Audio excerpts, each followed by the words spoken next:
Most trilobite fossils aren't dead trilobites.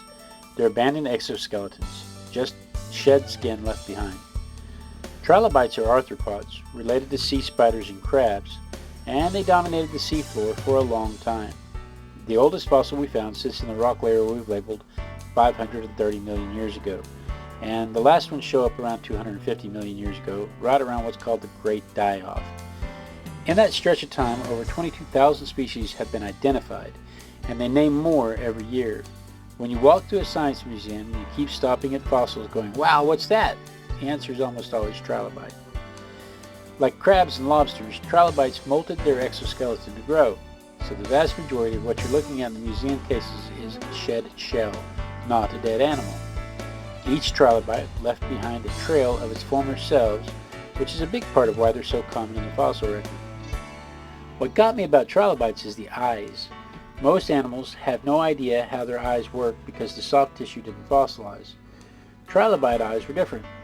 Trilobites actually deposited crystal into their lenses, real calcite crystal, the same stuff as their shell.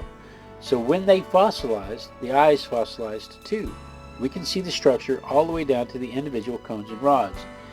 You just don't get that kind of preservation from any other kind of animal.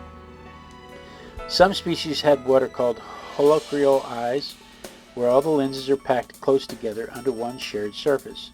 Others had schizocrial eyes, where the lenses are separated and the nervous system does the conversion. Two completely different solutions to the same problem. Some trilobites could also roll up into a ball, like a modern roly-poly, pillbug, isopod, whatever you call them in your part of the world. But the two groups split way too early for that trait to have passed directly from one to the other, so the standard explanation is convergent evolution. I'm not fully convinced.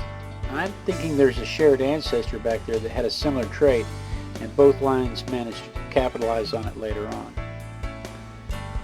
People have been finding these things and using them for a very long time.